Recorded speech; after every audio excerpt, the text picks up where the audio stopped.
It's often said your greatest era of motorsport is the one that you grew up watching. All of us here are of a fairly similar age, grew up in the early, mid, late 90s. I think it would be hard for any of us to disagree with the fact that 1999 was possibly one of the greatest years in motorsport there's ever been. Every series was brilliant. F1, fantastic title, down to the wire. BTCC, probably the best single series of Super Tourers we ever had. Le Mans, manufacturers galore with a surprise winner. And the kart championship was actually decided on countback as the first two finished on equal points. We're going to take a look at that 99 series from a livery point of view today to celebrate 25 years. And doesn't that make me feel old? So I've got the usual crew here. I've got Dave, Nick and Scott with me. We put this out to a vote between us and the wider Voe group, and some of our better halves even got involved. We chose our top 10 liveries for the season, awarded them points based on where we ranked them in F1 style, and then came out of a championship order. So I'm going to start off with 10th place, which interestingly, no one on the podcast voted for in the top 10. And that is the Della Penna. So, Della Penna was a fairly basic car, I'd say. It was plain red, but Budweiser sponsorship. Something I associate more with probably Dale Earnhardt in NASCAR rather than kart. Yeah, so the Richie Hearn car, the Swift, plain red, bit of a sponsor cannon. We'll get to why I kind of object to those a little bit later when we get to our votes. It's not really a livery. It's a red car, which is great, with a load of stickers on it, which is not that interesting. But if I remember rightly, it had the Budweiser gecko on it at one point at least, maybe not in 99, might have been 98. Made it a bit more interesting, but yeah, not one of my votes, so interesting. I like the idea that a red car with just stickers on it is not really a livery. We need to discuss Ferrari at some point. I mean, the prancing horse does that's a lot of help to anything, really. You can sell anything with a prancing horse on it. So. And I'm partly arguing just for the sake of arguing, but also I kind of like it. I just do. I like the Della Penna car. Yeah. I get the sense that at this time, I'm sure we'll touch on the Penske livery as well. And the Penske livery was really similar to that iconic McLaren livery. And I almost get the sense that Della Penna wanted to go, we need to have an iconic red livery because of the red cars over in Europe. And it just looks bad. It looks, I just don't like it. It feels more like the car was just delivered red, and then they had some stickers to put on it, and it's just the quickest way to do it. It's just delivered in red primer. Yeah. It's Della Penna, not like the top line operation, let's say, that a lot of other teams were in kart back then. Kart now, IndyCar, of course. Yeah, I'm okay to give that 10th place. Yep. Right, so we'll move on to 9th place, and actually this only scored 9th by dint of having one less top 3 pick than the team in 8th. And 9th was Newman Haas with 64 points. So, yeah, okay, we're there already. Not a livery. It's a black car with stickers on it. It's iconic, Dave, but it's not a livery. Yeah, Dave, along with me, you put this in 4th place, so do you want to take the floor on this one? Yeah. Because I don't think a livery can really be judged standing on its own. A livery also has to be judged on what vehicle it's on. We've seen some brilliant Marlboro liveries over the years, for example, but we've also seen some terrible ones, even though it's the exact same livery, but you put it on a different car and suddenly it's ugly. And if we're rating the cars based on how they look, the Newman Haas is gorgeous. It's a lovely looking car, and that's partly because the chassis, the Swift, is much more kind of dainty looking than the kind of bulky Reynard. It looks agile. I mashed together some words there. Agile and nimble. So we're going with Nagile. It looks Nagile. It just looks lovely. Show title. Yeah, exactly. It looks Nagile. And It also goes well with even the driver's helmets. Fittipaldi's helmet in there, the yellow helmet. It's kind of what you would.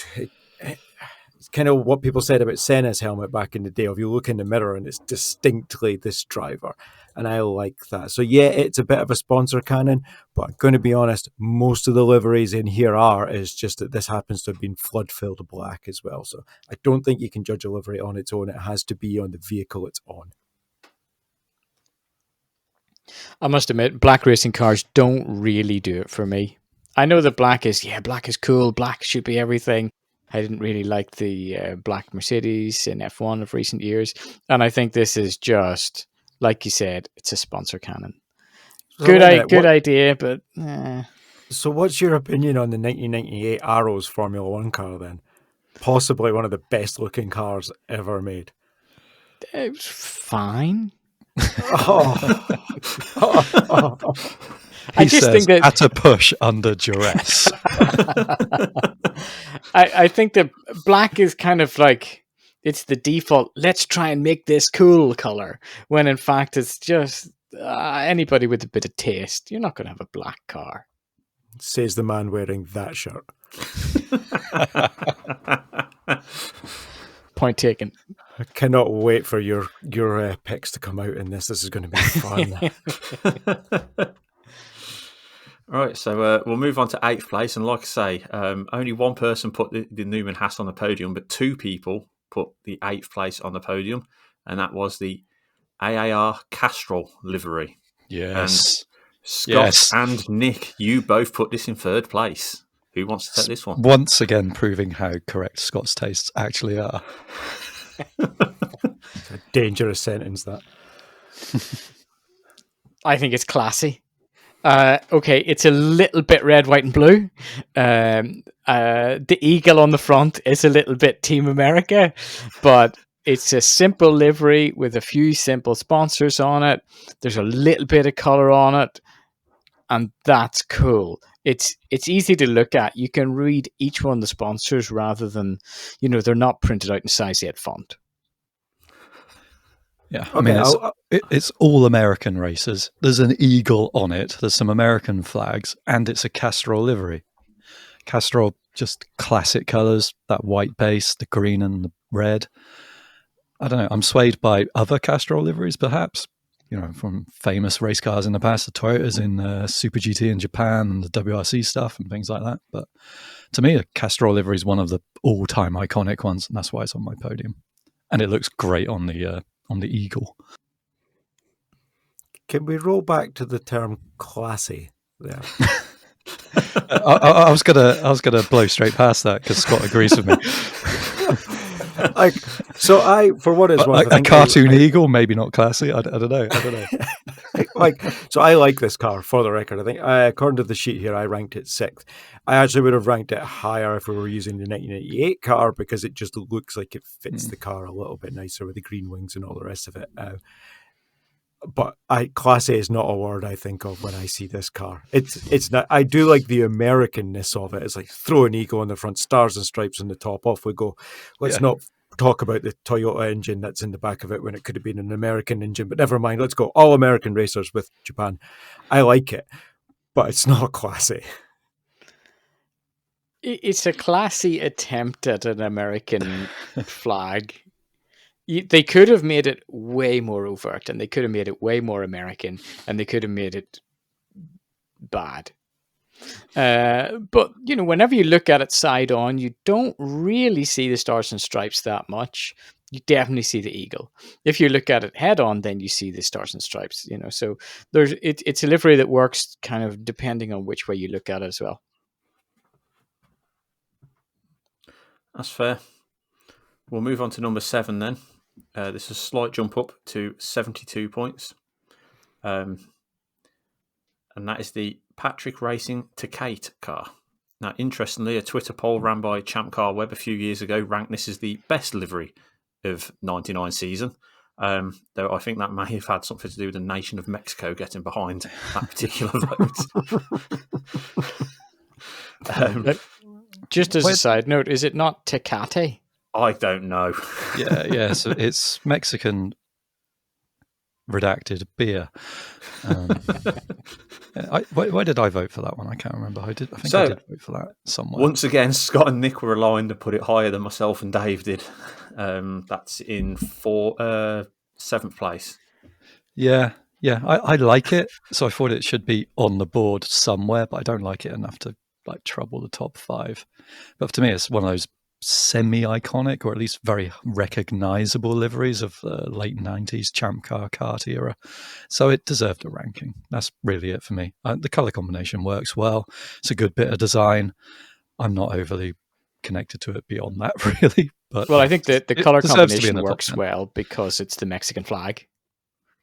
But also, what I like in a livery is I like simple. And this is simple because it's green and it's red with a little bit of white. Yeah, and if Sergio Perez was in IndyCar today, he'd be racing this livery. It's Telmex, it's Tecate, it's Team Mexico, really. Yeah, all the sponsors are very readable as well. I agree with Nick on that. It's an iconic or semi-iconic livery that deserves to be there because it's instantly recognizable, but it's not a top 1 or 2 realistically. Yeah. And all I see when I see this car is Adrian Fernandez. It's just like linked in my head. That's not even. It's not a Patrick Racing car. It's an Adrian Fernandez car. Is what this is. Yeah, because Patrick Racing also ran. What is it? That black and silver and orange livery. They swapped out the colours on this one. Yeah. It's not really a separate livery in my mind, but this variant of it is the prettier one, which is why it was 7th rather than 10th. It's funny, really, because we're probably jumping ahead here, because in theory, if you described these cars, the Patrick Racing Vistion one, the silver and black one, sounds like it should be a prettier car in theory, but it doesn't work out like that, and it's certainly not as iconic as the Tecate car. Yeah, interestingly, I did rate the Vistion one higher than this one. I just, I don't know, something about it just flows better for me. I guess it goes back to the intro, really. It's sort of what you remember from those sort of formative years, what sticks in your mind, the colours you see on the TV and blurry video footage back in the day. And for me, it was always, the Tecate car over the Vistion one. I do think it's interesting as well that this one was helped to its 7th position by the fact that 2 of the wives actually put it on the podium. One scored it first and one scored it second. So maybe there's the wives weren't watching motorsport in 1999. I think they're watching it through Stockholm Syndrome at the minute with us. I was going to say they have more objective opinions, not weighed down by baggage. But if you want to go with Stockholm Syndrome, that's fine. I did not say that. It's all right. They won't listen to this. Right then, before we move on to 6th place, because there's quite a jump from there to the top 6, I just want to take a diversion to some of the ones that got some good votes from the group but didn't make the top 10. So I'm going to start with you, Scott. Rahal Miller only came in 15th place, but you personally put it up there in 5th. That's the highest result it received from anybody. It accounted for 1/3 of its points. So I'm just pulling up the picture No, to remind me what it looked like. Ranked it very high. Can't remember what it looked like. There it is. Sorry, I scrolled past it. Okay, I'll tell you why I like the Rahal Miller. Because it's simple. It has 2 colours, one of which is blue, one of which is white. The back half is blue, the front half is white. When you look at it from the front, it's white. When you look at it from the side, it's blue and white. And it's got a big shell on the front as well, which always looks cool. I think it's just a simple, cool livery. I don't want you to think that I'm a big fan of Miller Lite, as I am not American. That is where I was going with that, like in my head. What you can't see is that just a pile of Miller Lite cans behind Scott there on the floor. What, the sort of 1% alcohol ones? I think it's nice enough livery. I don't think it's an iconic livery, but I think it's a good, strong, solid livery that works. I also think that the blue is actually a really nice blue as well. Like it's that kind of real deep navy but metallic blue. I think that's a really classy blue. I have a question. Can you read any of the sponsors on the nose of that car? Shell. No, yeah, exactly. You see where I'm going with that. I mean, it could zoom in. I'm just there's a champion criteria. logo on the tip of the nose, but you only know that because it's highly recognisable. Just wanted to bring that up by your own criteria.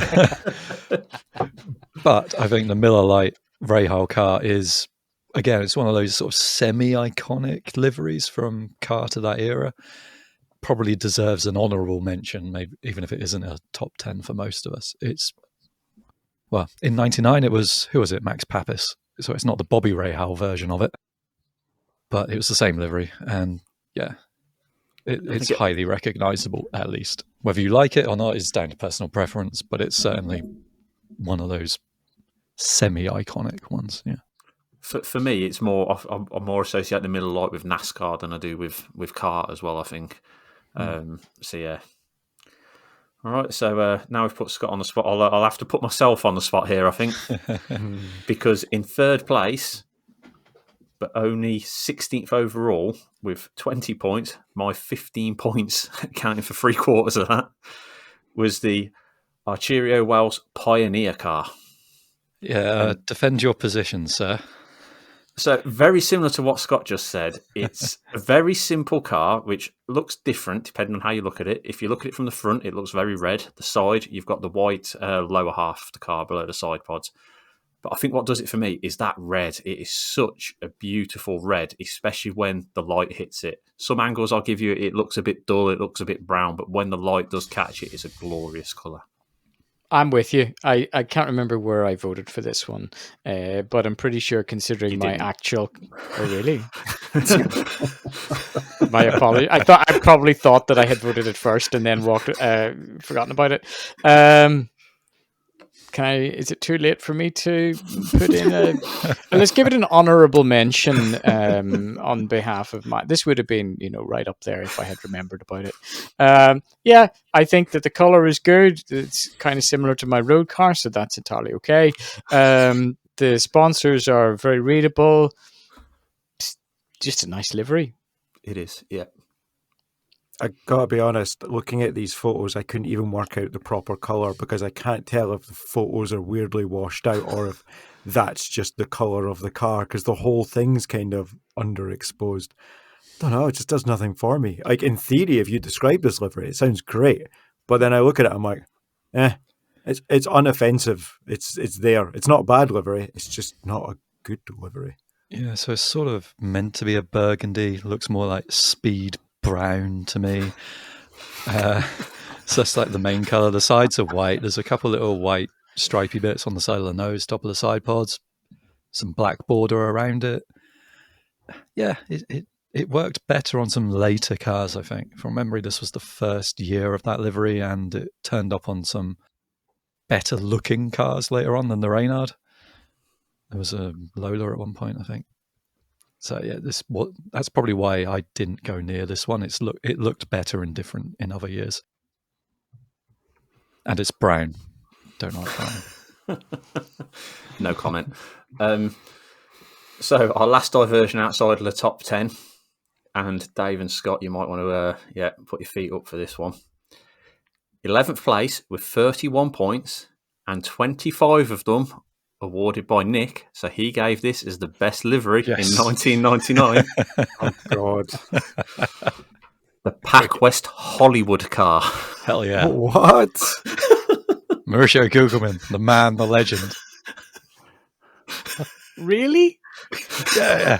This was the one that when I was scrolling through the list to remind me, I was like, definitely no points for that one. Yeah, there is a reason. But it won't make any sense, and it is weighed. Well, it will make sense, but it was weighed by personal experience. Really, it was the first car I painted for our Kart Factor mod way back in the day. So we did a little add-on for R Factor, which kind of kicked off a few careers and a few companies. And yeah, I just really enjoyed painting it. I enjoy the colours of it. It's kind of bonkers. It's not a livery you'd ever design around a boardroom. It's crazy. It's stripy. It's got spikes on it. It's got loads of different colours. It's terrible. I love it. If Looks like they borrowed ADHD was a livery, it would be this. They borrowed a panel from every other team in the pit lane and stuck it to one car. Yeah, I will say my actual favourite car of the year is the Ganassi Target car, but I just love that Pat West. It's mental. It's stupid. Yeah, I'm going with you. It's mental and it's stupid, which is why I didn't give it any points whatsoever. I think that's how these rules work. You usually accuse me of kind of doing something weird with the rules, but not in this instance. It's even got a chrome engine cover. It's brilliant. Neon red, bit of green, a red stripe on the nose for some reason nobody knows about.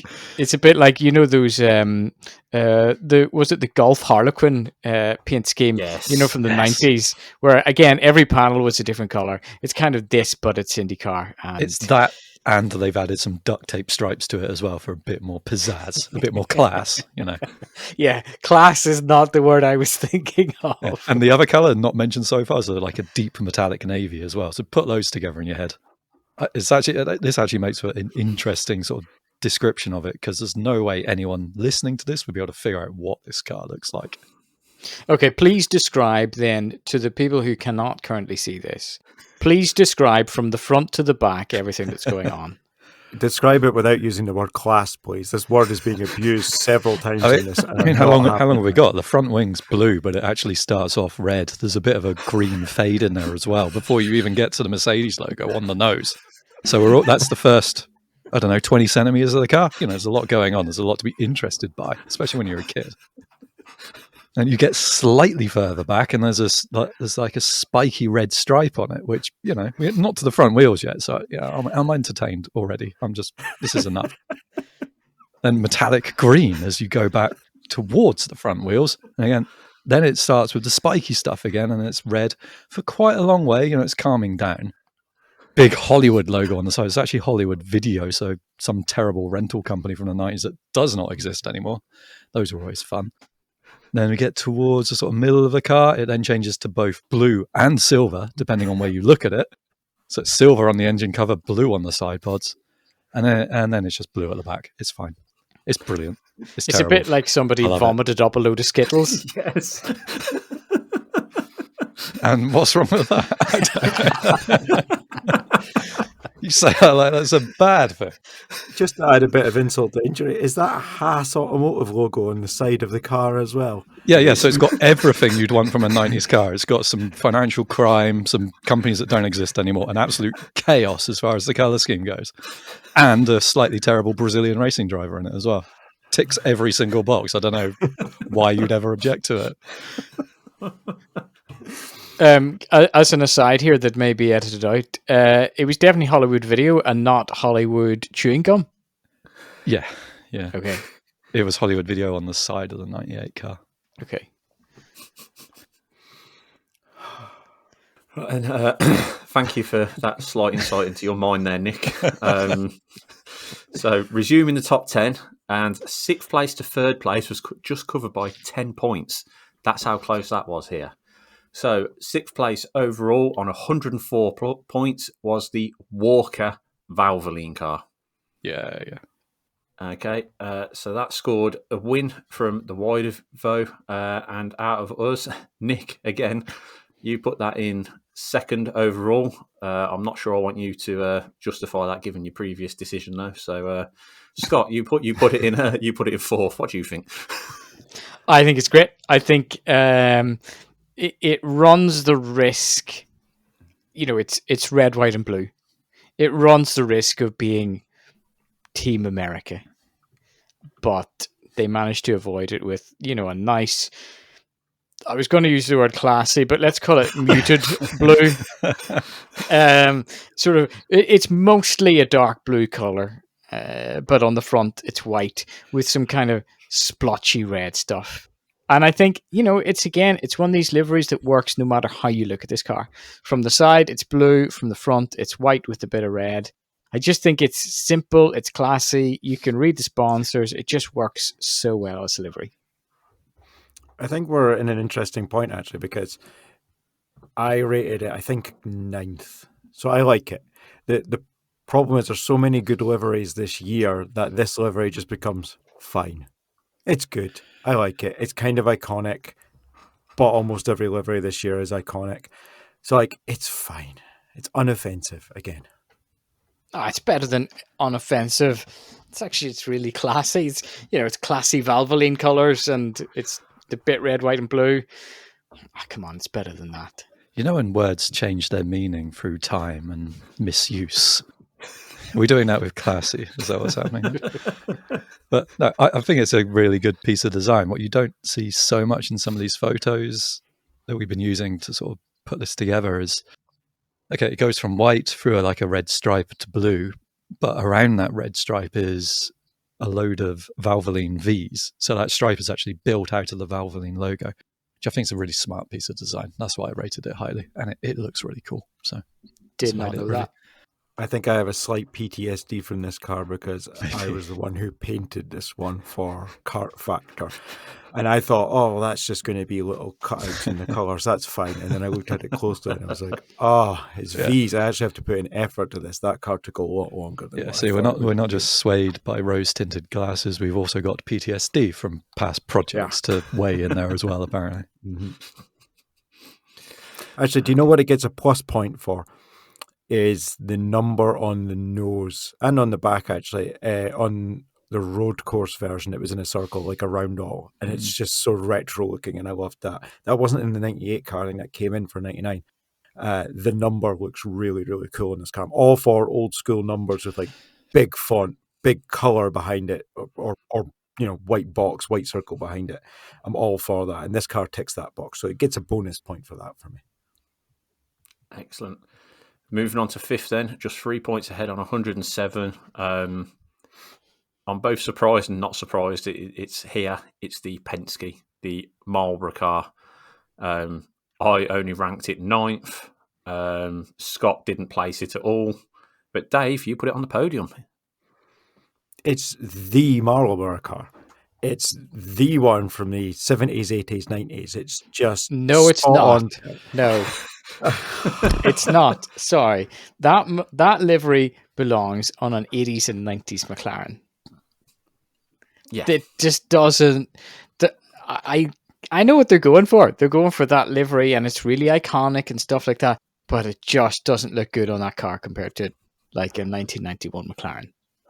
I think by 1999, McLaren had dropped the Marlboro livery anyway, so somebody has to take on the mantle. And when you go outside F1, you do find the Marlboro livery has been reused a lot, and Penske's one of the ones that they're allowed to use it. They've been using it for so long, they're just plain allowed. And I think it's gorgeous. It's beautiful. It's just right. And it gets bonus points for a good number as well. That is a nice font on that with a nice pinstripe around the number. Bonus points for that one. It's beautiful. The only thing it gets marked down on is I don't think the chassis is as nice as the others. It's just not as good looking a chassis. The car's looks a little bit melted compared to the other ones do, but it's beautiful livery. No, I think I placed it somewhere in my top 10, and a lot of that was because of the chassis. I really like the Lola. Just also nice alternative to the Reynard back then, a little bit more agile, perhaps. The other thing to look at is that helmet. Alan Sir Jr.'s helmet there just suits that livery perfectly. I'm not usually for drivers changing their helmets to suit liveries. I remember when Eddie Irvine switched to the Jaguar helmet. It just looked stupid. He should just kept his original. But that helmet suits that livery so perfectly. It's lovely. That was because Eddie Irvine's Jaguar helmet was designed by a tattoo artist at 2 a.m. down in Soho or something. That was a really bad choice of his in particular. But the Al Unser one, it's a Marlboro logo, really, but it does fit in with that car beautifully. It's just there's a whole thing going on there, and I'm kind of here for it. Mm-hmm. Yeah, I mean, it's interesting that this is another one as well where the non-motorsport people who voted on it, my wife put it first. And there's another podium in there as well. So yeah, I think, like I say, part of that though is it's a motorsport livery. People see Marlboro and they just think motorsport from that era. don't they? It's a bit Also- like Red Bull now. That Red Bull livery's in every level on the feeder series now, and it's that's what it was for them back then. There is another point to bring up, though. It's like if we're talking about simple liveries, this is the perfect simple livery because it is just, if you look top down, it's just the sponsor logo in giant form. It's perfect. Like, what more do you want from a simple livery? And not only that, it's color coordinate as well. It's got two colors. It's got Marlborough red, a very iconic red at that. It's got white, and the text is in black. It actually ticks all Scott's boxes for, quote, a classy livery. Oh yeah, I totally agree. You know, that is a classy livery, but it just doesn't look good on a car. I mean, maybe I'm just showing my F1 bias here. Yeah, a classy livery which looks like a fag packet. Yeah, that's the epitome of class, isn't it? That's the epitome of motorsport in the 90s, isn't it? Right, and so moving on to fourth place, and this is the highest livery in the list that wasn't placed first by anybody, but it was scored highly across pretty much everybody that voted. 108 points, so just a point ahead of the Penske, is the Rahal Shell car. So we will go to Scott on you, because Scott, for this one, you voted this one second best livery of 1999. Love it. It's black Classy. and white. It's black and white with a little bit of color. You know, I think there's something about that shell. It has shell logos on it for sure, and that kind of ticks some boxes for you, as we've already covered. So, you're just swayed by shells, apparently. I mean, you'd love Mario Kart. Man, you want to see what it's like when I go to the beach? I'm a man of simple tastes, you know, and this car, it's black and it's white and it has yellow and red shells on it. I think it's a real simple livery, but I think it's really simple. And in fact, you know, the fact that they break up the black and white with little bits of yellow in there, I just think it's a really nice livery. This livery's biggest problem is the thing it's most iconic for is being overtaken at Laguna Seca. I love this livery, but when I think of this livery and this car, all I see is Zanardi off the road in a very illegal pass, which stood for a win anyway. And track limits weren't invented until 2012, unfortunately. So, Alex got away with that one. And that was obviously Brian Herta not getting his first win at the time. So I love this livery. It is beautiful, but it is kind of famous for the wrong reasons. It's famous for being overtaken by a better livery, I should say. Yeah, I think that might be my bias against it as well. I remember it being defeated effectively. Mm-hmm. I don't think I placed it in my top 10, but only out of chaos and contrarianism, really. I guess that, you know, I mentioned that I didn't really like the Newman Haas because it was all black. And but this kind of makes it work because, you know, you've got literally the two opposites there. You've got black and white, and the white has black text and the black has white text. And there's not like so much text to disguise the paint, just enough to make you understand what's going on. I think it's great. Yeah, I really like the yellow and red stripe that separates the black and white on this as well. I think that definitely helps bring the look together on this one. Yeah. And it's another livery where it's inexorably linked with the driver in it, who also had a brilliant helmet. It's one of those classic 90s helmets where it's a very simple bit of design, but very recognizable. Like Brian Herta in that Shell car. Yeah, one of those classic combinations. Okay, so moving on to the podium then. 114 points. It took 2 top spots from members of the wider vote. The Forsyth Players car.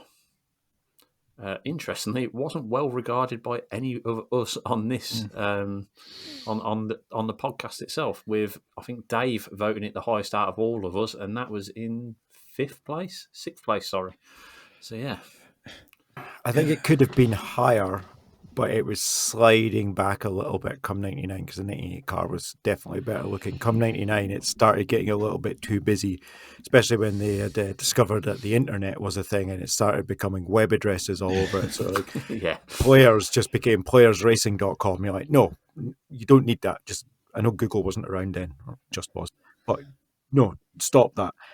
And it kind of goes for the rest of the livery. It's good. but it's not as good as the year before. I think I've probably voted this a little bit higher with nostalgia, being that it's Greg Moore's car, and this was his last season before he was killed at Fontana. So there's probably a little bit of that. It goes extremely well with his helmet as well, so it gets bonus points for that. It's good, but it should have been higher than even what I put it, because the 98 car was nicer. I struggled with this one because I was a Greg Moore fan, and whenever I was looking at the pictures and came across this car, I was like, oh yeah, that's great. And then the more I looked at it, I just think there's something about that shade of blue. That is not a race-winning shade of blue. That is backmarker blue. French blue. But like it's not like a classy blue like the Walker one. It's just like, and also there's 2 shades of blue on it as well. Yes, it's a fag packet, but it's just not a very nice livery. We are into that uncomfortable point of discussing the fact that the most of the best liveries are in fact cigarette packets as well, aren't we? We're now deep into that part of the podcast. It's very difficult to go, oh, that's classy. Cigarettes and tobacco and death. Yeah, sounds great. So good that they were banned. That's how classy these cars were. So it's quite uncomfortable to acknowledge that some of the best looking cars were actually by cigarette companies. Yeah. For me, I can't remember where I placed this, but I may not have even put it in my top 10. And that was largely because this is the weakest players' livery there kind of ever was. 95 one was iconic with Villeneuve. 98 was better. And then it got better again through, I want to say, the mid-2000s or so, when we had like Paul Tracy and AJ Allmendinger in the car at Forsyth Racing. That was just a better livery, a better car. This one, yeah. It's an iconic livery, the players' livery in Champ Car Kart IndyCar history. This one's not the one though. So. Yeah. So moving on to second place then. It took 2 victories. It was well regarded by all except one person on the podcast.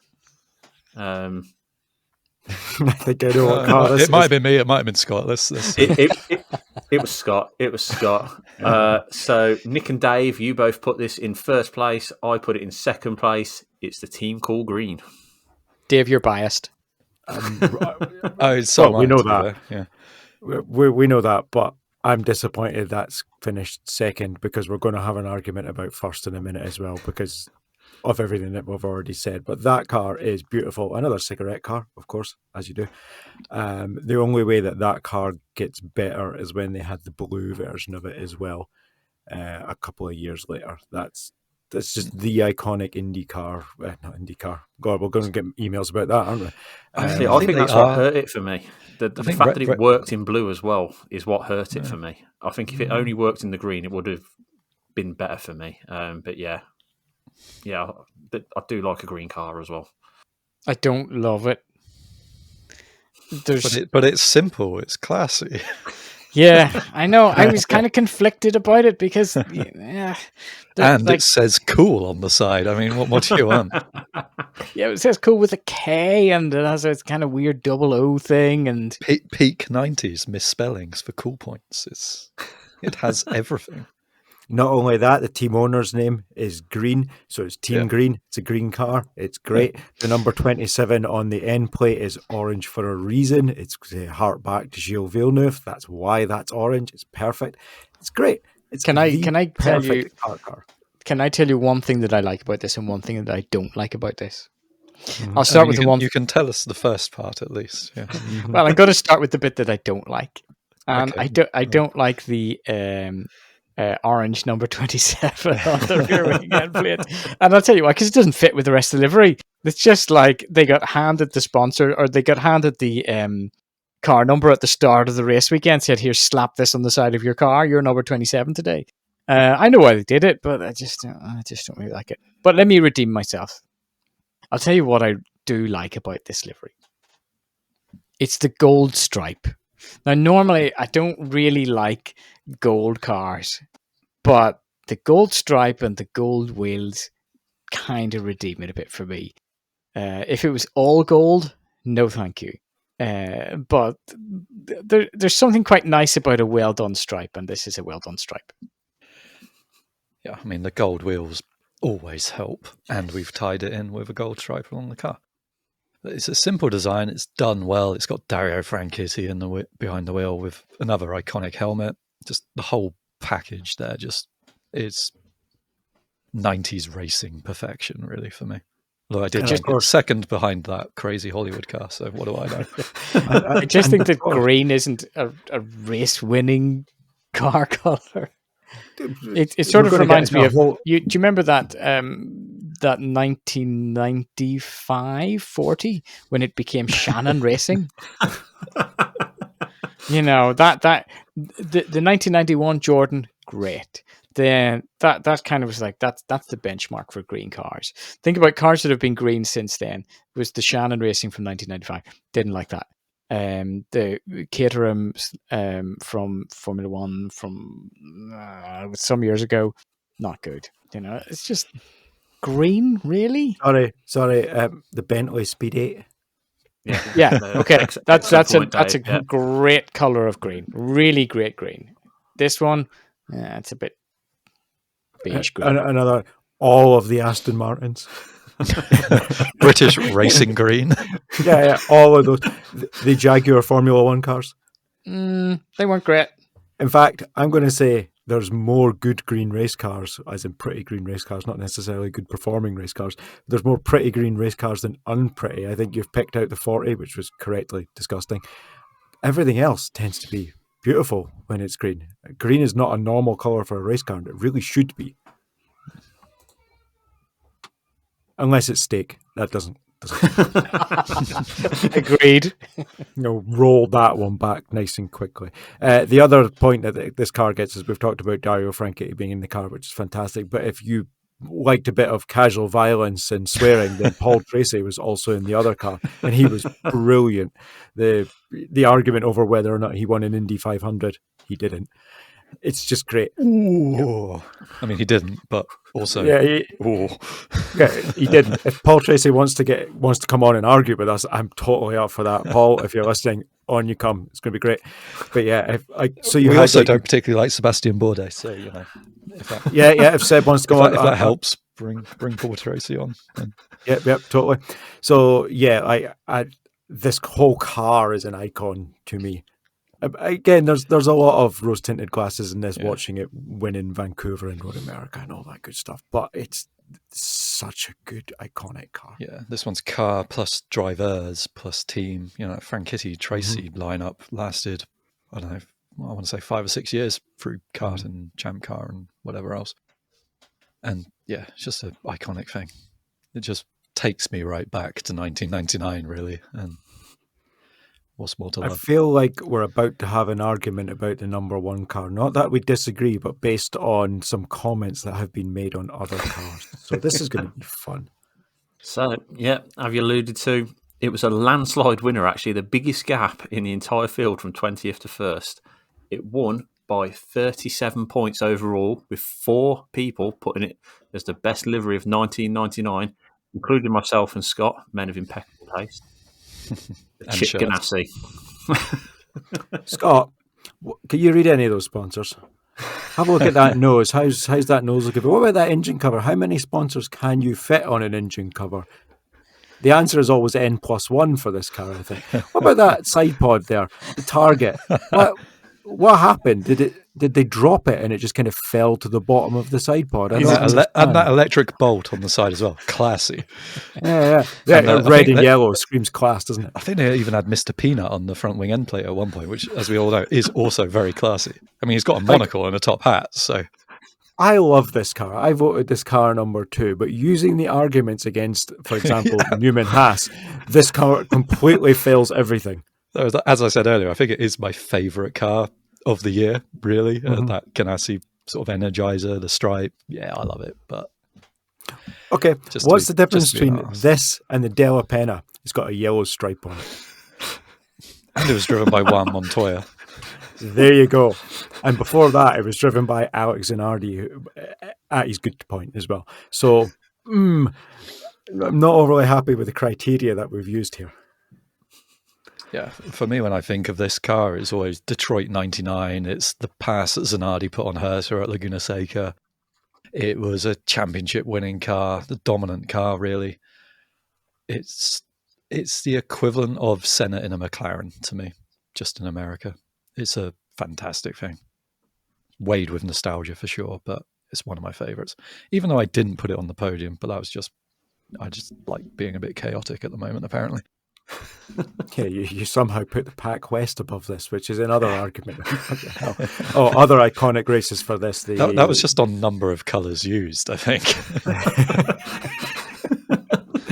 The other iconic race for this car was the Michigan 500 with the Hanford device, where they were obviously trying to recreate the Indy 500. Didn't quite work, but it was an excellent race. By the way, if we're doing a number of colours, then I'm disappointed the Team Gordon Eagle has not been voted for, because on number of colours, this car wins by far, I think. But yeah, Scott, I'd like to hear justification for this one. Just out of interest.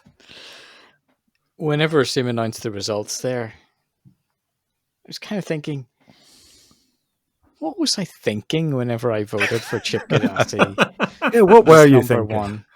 And, while you were talking there, I was trying to think, why did I do that?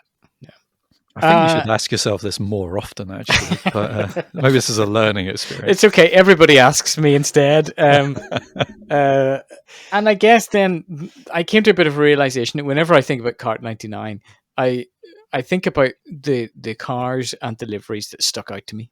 The ones that I could remember without seeing them. And the Target one was one of them. Yes, again, swayed by that the Zanardi, in that car. That there's, the more I look at the livery, the more I don't like it, but I remember it, and so that's probably why I voted for it. Maybe I was trying to do something else at the same time. I don't know. But I think it's probably nostalgia made me click number one. Could we talk about the word classy again? Because the front wing end plate has got 2 sponsors on it, which is quite remarkable for one of the smallest parts of the car. This particular variant of it, yeah, here we go. One of them is Dog Chow, and the other one is Oreos. Classy sponsors. Okay, not quite up there with the tobacco sponsorship, but neither of them scream, oh yeah, top class type Dog stuff. Chow Oreos is food for the whole family. What's your... Covered all the main food groups there, yeah. Exactly, yeah. I mean, you've got Gillette on the side, so you can get your shaving in. Coca-Cola, Energizer if you need some batteries, and you can get them all at Target as well. So I guess it just works. Whenever I think about this versus the Della Penna, I just remember the Della Penna being crap all year, and this being at the front, and me going, I like Alex Zanardi because I've heard of him. I want him to win. And so, yes, there is some absolute personal bias and nostalgia in there. I think this year was the first year of Montoya stepping up into the sort of the top line motorsport, because I remember watching him in F3000 in 1998, and it was like, yeah, this guy's going somewhere. And he rocks up in kart, basically dominates the field in his first year, even though the championship did go to count back in the end. It was, this was the emergence of Juan Pablo Montoya on the world stage, and he went on to do amazing things in Formula One as well. He was just a brilliant driver, so it's all... Yeah, there's no real objectivity to a lot of this, as you'd probably expect from someone that voted for that crazy livery to be number one. It's all wrapped up in what you remember, what you feel at the time. It's pure nostalgia, really. I'm going with that because the more I look at it, the less designed this car is. Yeah, because I'm just looking at the side. The engine cover has got so many sponsors on it that you can't read some of them because they've had to put them over bodywork that's curving. There's one at the back there behind Gillette. I can't see what that says. There's one above the fuel hose cover. Can't read what that says. Energizer is so large, it actually goes off the bodywork and onto the side of the windscreen there. The FedEx logo on the roll bar, it's got orange on black. That's just outstanding for like contrast and readability. If we didn't know that was the FedEx logo, you would never actually be able to tell. It's a complete mess of a car. I actually love it, but I'm partly upset that other things got voted down for basically being this car, and then this car wins. It's basically a hot mess, just like the Pac West, which is why it's brilliant. So what we're saying is, if we'd put Juan Montoya in the Denapella and he'd won, then that would have won this vote. And instead, it basically comes last. I think what we're saying is, we put Juan Montoya in the Pac West, I just wouldn't have voted for anything else. The entire top 10 would have just been one livery. I like it, but I'm upset. Yeah, I was going to say, it does amuse me, Dave, you're arguing against yourself here, because you did put this second. So. Yeah, I like it, but I like rules and structure and criteria, and that's just been completely thrown out the window by a man with a weird shirt. I don't like it. So, yeah, there you have it then. So that's the top 10 liveries of the 99 kart season. And yeah, I don't think we're all going to agree on here, but the another win for democracy, I think, with Chip Ganassi coming first. Can I just add, can I give an honourable mention to the Patrick Racing Vistion car? But it's black, it's silver, it has little bits of red in it. It's classy. It reminds me of the It actually is. It's probably one of the classy liveries. It is absolutely classy. It reminds me of the P&Os of that time. And I think silver is a great colour for a race car. I mean, if you're going for classy, I'm not saying good, but classy, then even the Hogan at the very top of this document kind of fits. It's white, it's blue, it's got a pinstripe separating them, job done, everything's big text, easy to read. The lack of sponsorship is more of a financial problem than a design problem. Surely the Hogan meets your criteria for classy. Yeah, but there's a fine line between classy and boring. And the Hogan errs towards boring. Can we, I think, none of us have mentioned at any point, either in jest or in serious, the McDonald's car. It doesn't deserve a mention. It looks like it came in a Happy Meal. I would have been very pleased with that as a free toy when I was 5, but beyond that, no. The only thing it gets a mention for is, I believe that's Tony Kanaan's car, and we like Tony Kanaan. He's excellent. Yeah, just Googled it. It's his car. No, it's not a pretty car, and it's made worse by the fact that it's got drive-through written on the side. Like they went, it needs to be McDonald's, but it also needs a racing reference. How can we make that a drive-through? That's a car. That'll do. It's just bad. It gets bonus points, actually, because Tony's helmet was switched to the livery, and it actually looks rather good. Somehow that helmet change works. So it gets bonus points for that. Other than that, no. Okay, so looking at the overall standings then, so 20th was the Hogan car with 6 points. 19th, 9 points for Peyton Coyne Herdes. 18th was the MCI WorldCom car with 18 points. That matches what the Forsyth McDonald's got, 18 points for 17th. Pioneer car got 16th with 20 points. Rahal Miller, 15th with 24, matching Team Gordon, who also got 24 in 14th. Patrick Racing Vistion was up there in 13th on 28 points. PacWest Motorola, 12th with 29 points. PacWest Hollywood, 11th with 31 points. And then the top 10 was Della Penna, 52 points. Newman Haas, 64. AAR Castrol, 64. Patrick Racing Tacat, 72 points. 6th was Walker, 104. Penske in 5th with 107. Rahal Shao, 4th, 108 points. And then the podium, Forsyth Players, 114 points. Team Cool Green, 2nd place, 135 points. And the best livery of Kart 1999, the Chip Ganassi with 172 points. This episode was brought to you by the Baking Crime app. If you need to launder a substantial amount of croissants or need to mysteriously acquire several priceless meringues, the baking line is for you. Filter by cakes, muffins, and pies to customize your delicious criminal enterprise. If that's not your thing, try the Racing Line app, your personal motorsport calendar. Don't miss a single race. With over 100 series and 500 events, the Racing Line provides start times in your time zone and customizable notifications to alert you to the events that are important to you. Motor racing is our thing. Don't miss out on any of it. Get the Racing Line app from the App Store today.